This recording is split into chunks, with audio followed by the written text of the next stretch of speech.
É, pessoal, chegamos numa das semanas mais importantes da história da DC. Isso porque essa é a semana que vai começar a venda dos ingressos do filme do Superman. E é a partir disso que a gente vai ver se a demanda para ver o filme do Superman na estreia realmente está bem alta. Esse é o termômetro mais importante que a gente tem para prever o que vai acontecer na questão da bilheteria do filme. Então vamos comentar bastante sobre essa situação e também vamos falar das novidades do filme do Superman. A questão da venda de ingressos foi adiantada para quarta-feira e tem uma informação grande envolvendo spoilers da narrativa do filme. E além disso, eu, como fã de Invencível, preciso comentar o novo jogo do Invencível. Um jogo AAA do Invencível que parece quase como um sucessor espiritual do Injustice. Mas será que a gente realmente queria um jogo de luta do Invencível? E, enfim, gente, vamos comentar tudo isso depois da abertura.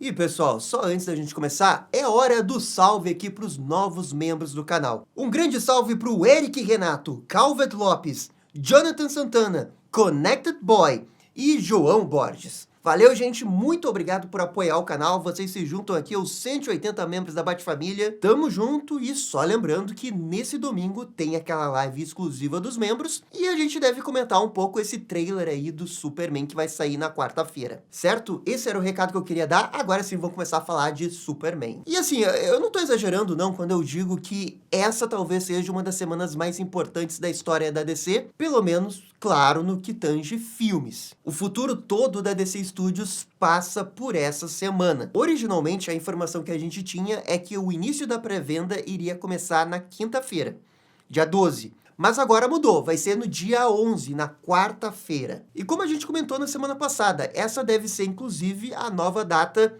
do trailer do Superman que vai sair na quarta-feira. Porque assim, ó, 99% das vezes desses filmes grandes de Hollywood, quando vai ter pré-venda, sai um novo trailer.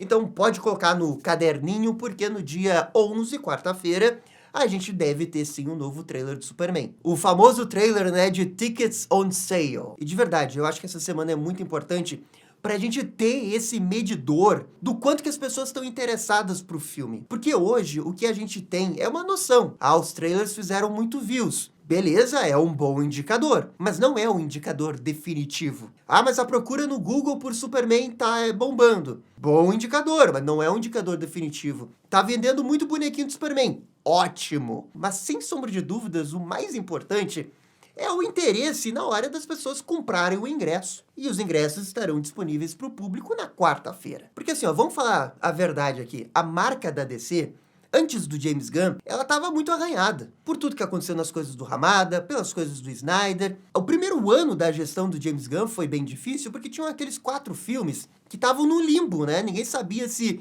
ia ser parte do DCU, se não ia ser parte do DCU. E, pô, naquele ano a gente viu o quanto que era difícil vender filmes da DC. Nem no filme do Flash, que era o grande hitter da DC daquele ano, teve um grande sucesso de pré-vendas. Então, nesse momento, para a DC, ter um filme que vá vender bem na pré-venda é extremamente importante. Até o Coringa 2, continuação do Coringa que fez $1 bilhão, foi um filme que foi mal na pré-venda. E quem é que compra o ingresso na pré-venda? É aquela pessoa que tá muito louca para ver o filme, que tem medo de perder o ingresso no dia da estreia, de não conseguir ver o filme na quinta ou na sexta, no sábado ou no domingo. Porque vai ter tanta gente que não vai conseguir comprar o ingresso, então ele compra adiantado. Então, se acontecer de ter uma pré-venda intensa, esse com certeza vai ser o melhor medidor até agora. Porque o público que vai comprar vai estar com medo de perder o ingresso no dia do que o filme estrear. Porque ela sente que o filme pode bombar e ela pode ficar sem o ingresso. Isso é um indicativo que há quanto tempo a gente não via na DC? Há muito, muito, muito tempo. Não dá pra nem citar o Batman vs Superman, porque lá no BVS a gente não tinha tanta assim essa cultura de pré-venda de ingressos. É claro que tinha, mas não era assim uma cultura. Hoje essa cultura é bem mais forte, principalmente por causa do Guerra Infinita e do Ultimato, que foram aqueles filmes que se você não comprava pré-venda, você não conseguia assistir o filme na primeira semana. Mas aí a gente tá falando da exceção da exceção. Mas que esses filmes ajudaram a criar essa cultura de comprar na pré-venda, beleza. Ah, Gabriel, mas pré-venda não é tudo. As semanas seguintes são extremamente importantes. Claro, eu não tô negando isso. Eu tô falando que é importante por causa da questão da marca da DC. Pra que tenha demanda, principalmente daquelas pessoas mais apaixonadas, pra elas quererem ver na semana de estreia. E aí vai não só do fã da DC, vai daquela pessoa que quer ver coisas de super-herói, daquela pessoa que sempre vive o hype. Mas eu sei que ter pré-venda alta não é indicativo que o filme vai fazer uma grande bilheteria. O último Capitão América tá aí pra provar. É um filme que teve uma boa pré-venda, mas foi um filme que não levou muita gente, embora tenha feito 400 milhões de dólares. Foi um flop porque o filme foi caro, não é uma bilheteria horrível, mas é uma bilheteria, né, decepcionante para um filme como Capitão América. Mas teve uma pré-venda alta, porque a imagem da Marvel, por mais que ela ainda esteja um pouco arranhada, é uma marca que leva a galera. Tem aqueles fãs apaixonados que vão no primeiro dia. E esse é o ponto que eu queria chegar. A DC não tinha nem mais isso. As pessoas não iam no cinema e ponto. Não foram pro Coringa, não foram pro Besouro Azul, não foram pro Flash, não foram pro Shazam. O Adão Negro, mais ou menos.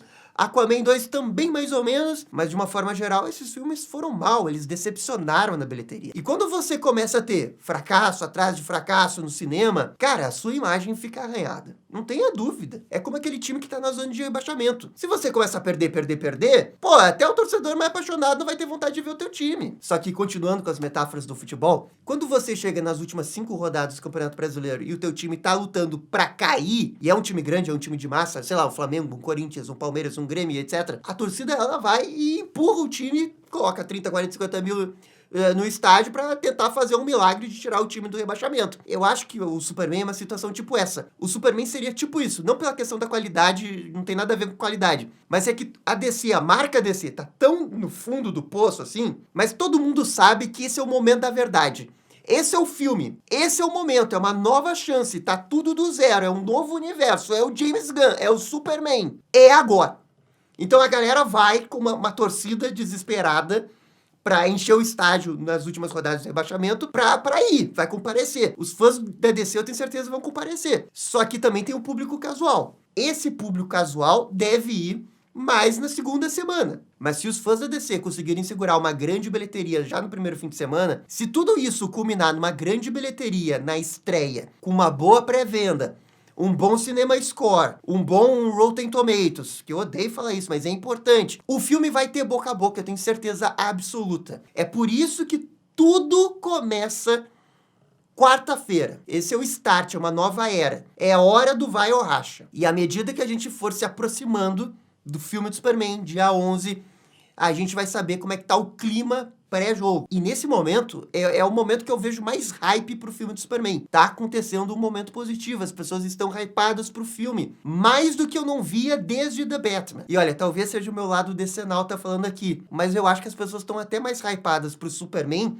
do que as pessoas estavam há um ano atrás pro hype do Deadpool e Wolverine. Mas aí é o meu lado decenal tá falando, né? Eu acho que sim. Mas assim, ó, dos últimos anos, tirando Deadpool e Wolverine, e Homem-Aranha Sem Volta Pra Casa e o The Batman, não teve nenhum outro filme que conseguiu esse hype aí. Por isso que eu tô muito otimista. Eu acredito mesmo que as coisas vão acontecer positivamente para esse filme do Superman. E por isso que essa é uma das semanas mais importantes da história da DC. Agora, a semana do dia 11, lá vai ser a semana talvez mais importante de todas. Beleza, vamos seguir aqui com a pauta, porque o próximo assunto envolve uma informação que é um spoiler do filme do Superman. Então, cuidado, se você não quer spoiler, melhor não avançar no vídeo. É um spoiler envolvendo a estrutura narrativa do filme. Então não é um spoiler super, hiper, mega pesado, mas talvez para algumas pessoas seja, por isso que eu tô dando esse recado. Então, a informação é do Daniel RPK, que diz que o filme do Superman mudou recentemente um pouco da estrutura narrativa dele. Porque até então, o filme estava trabalhando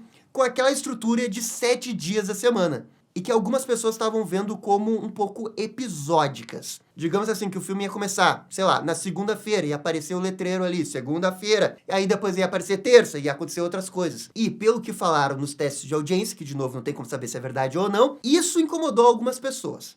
Agora, a informação do Daniel RPK é que o filme saiu dessa estrutura. Não tem mais nenhum indicativo de dia. Provavelmente quando o Daniel RPK tá falando isso, ele quer dizer no sentido de ter os letreiros, né? O filme deve seguir, né, normalmente sem nenhuma intervenção de texto. E poxa, se isso é verdade, é mais um indicativo que aqueles vazamentos estavam certos, né? Eu até fico um pouco chateado, porque eu gostava dessa ideia aí de marcar os dias, né? Segunda, terça, quarta, quinta e sexta. Era uma parada um pouco diferente, sabe, para um filme de super-herói. Poderia ser algo criativo que as pessoas iriam gostar. Mas, né, segundo as informações da NRPK, decidiram tirar. E talvez eles tenham tirado para que o filme não tenha essa impressão de que são episódios dentro do filme, sabe? Eu só não sei se ter ou não ter vai fazer alguma diferença na reação do público, sabe? Mas, de novo, se tudo isso é verdade e os relatos do teste de audiência são verdadeiros, é provável que o James Gunn tenha tirado, né, ao pegar o feedback desses testes de audiência. Sei lá, estavam reclamando que estava muito episódico por causa dos dias.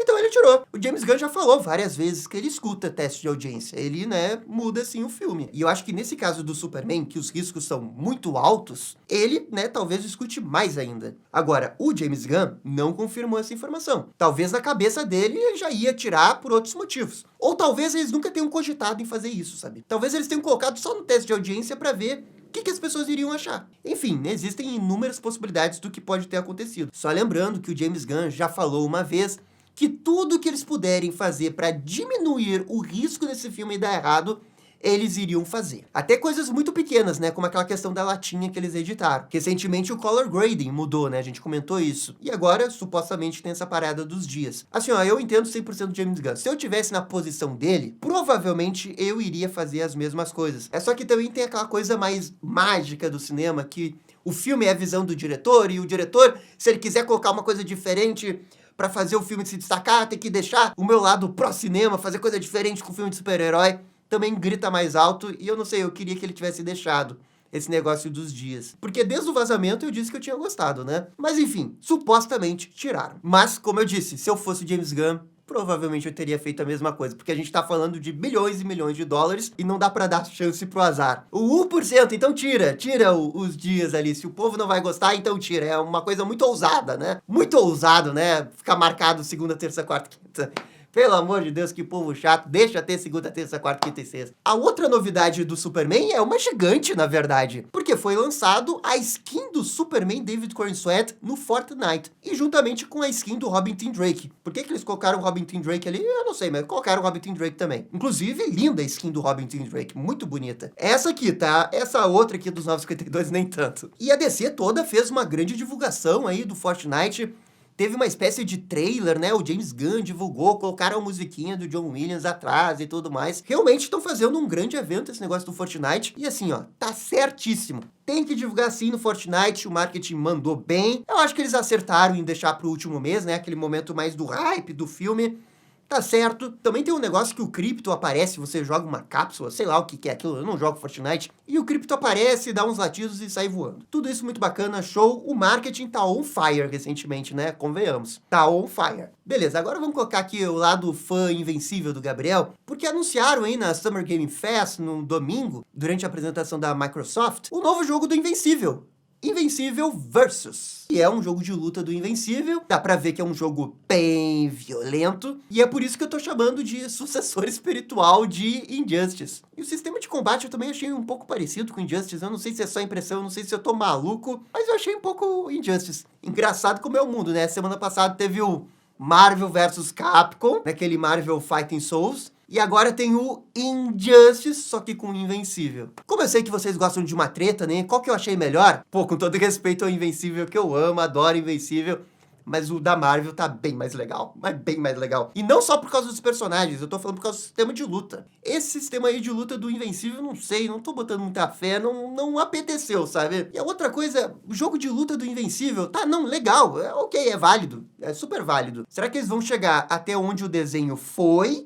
Ou eles vão até o final, assim, pra todo mundo conhecer a história da HQ primeiro, né, no jogo. Os mais velhos vão lembrar, né, que teve jogos do Dragon Ball Z, Budokai, que o primeiro, se eu não me engano, ia até a saga do Freeza, até a parte do Trunks aparecer, eu acho. E aí teve um segundo que ia ter a saga do céu e teve um terceiro que daí tinha tudo. Será que eles querem fazer uma parada assim, né, com esse jogo do Invencível? Ou será que já vão colocar toda a história e tudo que tem nos quadrinhos? Eu espero que seja essa segunda opção, né? Porque, putz, ficar esperando outro jogo, ou DLC, ou, putz, pior ainda, é eles ficarem fazendo passe de temporada e forem atualizando aos poucos. Provavelmente vai ser isso, hein? Assim, o roster, né? Os personagens. Eu espero que eles consigam dar uma boa variedade pros personagens, né? Cada um seja único, principalmente os Viltrumitas, né? Porque os Viltrumitas são todos iguais, tirando aquela mulher lá que eles até colocaram no trailer lá que tem o cabelo. Mas o resto é tudo porrada, né? É isso que me preocupa um pouco, essa questão dos Viltrumitas parecerem um pouco todos iguais na questão dos poderes. Mas se você olhar pro lado dos heróis e os vilões que estão na Terra do Invencível, aí tem uma variedade boa, sabe? Tem uma variedade boa. Eu tenho a sensação que tava todo mundo torcendo pro jogo do Homem-Aranha do Invencível, sabe? Que você fica voando na cidade, você fica fazendo umas missõezinhas e vai avançando no modo história. É que tanto se falou do jogo AAA do Invencível, que tava em produção há um tempão e tudo mais, e eu acho que todo mundo colocou realmente a esperança que seria um jogo tipo Arkham, um jogo tipo Homem-Aranha, sabe, um jogo que o foco é o single player. Eu tava aceitando até um RPG maneiro de Invencível, sabe? Um RPG tipo Persona, que você vai avançando os dias. Pô, seria maneiro, hein? Mas não foi o caso dessa vez. Esse jogo também não anula o fato de alguma coisa acontecer no futuro. Eu acho que eles foram no jogo de luta porque é o menos arriscado também, sabe? E eles ainda ganham um tempo pra depois fazer esse jogo super, hiper, mega grande do Invencível. Bem, por enquanto, o jogo dos sonhos do Invencível foi adiado. Espero que o jogo de luta seja legal. O gráfico tá legal, tá? Mas o sistema de combate não me pegou, sabe? Sendo bem sincero. Mas enfim, gente, era isso que eu queria falar no vídeo de hoje. Por favor, comentem aqui embaixo sobre a questão da DC, o jogo do Invencível. E no mais, eu fico por aqui. Muito obrigado pra você que assistiu o vídeo até o final. E no mais, vocês estão ligados? Dale DC! E esse foi o vídeo com as novidades da DC. E aí, gostaram? Não gostaram? Deixem suas opiniões nos comentários. E se curtiram o vídeo, deixe aquele joinha e inscreva-se no canal pra ficar sabendo absolutamente tudo sobre Batman. Obrigado, gente, e até a próxima. Tchau, tchau.